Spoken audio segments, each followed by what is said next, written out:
Hi friends, welcome to Tutors Funny channel. Today I am going to teach how to connect MySQL server into our Intellj idea. So MySQL Workbench I already installed in our machine. So MySQL Workbench. So in order to connect MySQL Workbench, so you have to install the MySQL Workbench. So here you have to enable the service first. First you have to enable the service. This is must. There are there are student not enable this one. So if it is not enabled, your MySQL server is not running.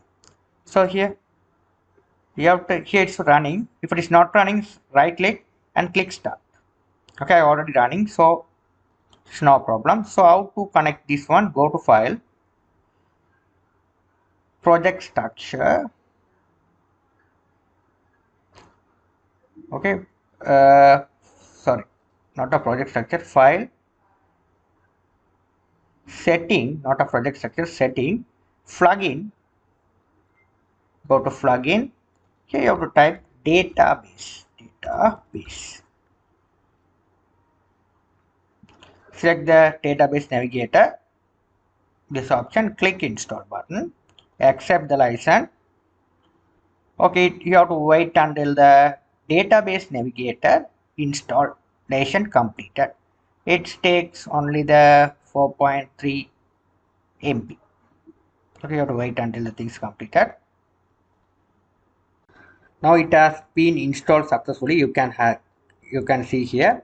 Yeah, it asks to restart the ID. You can click and restart it. Then only it will be up. Here it restarted successfully. Here there is another tab. It will be coming DB Navigator. Click on this. You have to click on this option. You have to open up the database browser. Okay, it's coming look like this. You have to click on the plus symbol. Select MySQL. You have to give the MySQL setup everything over here. Okay, so I want to connect MySQL database. So here we have to enter the user credential of MySQL Workbench. While I installing the MySQL Workbench, what is the user credential I have given? Okay, username and password.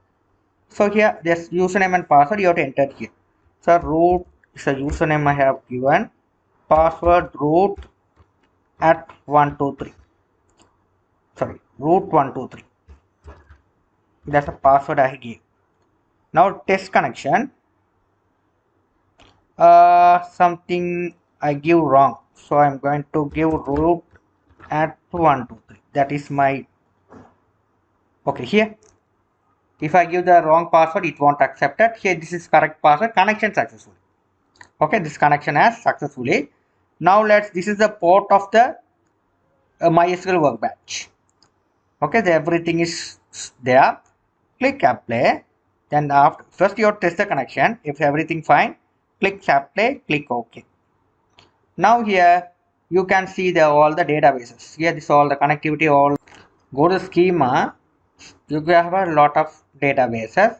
Inside the databases we have a tables. Here the BMS we have a teachers table. So here we have a point of sales. You have a tables. Okay, this one you have to open up. This up you have to configure the MySQL database into Intellj idea. Thank you for watching.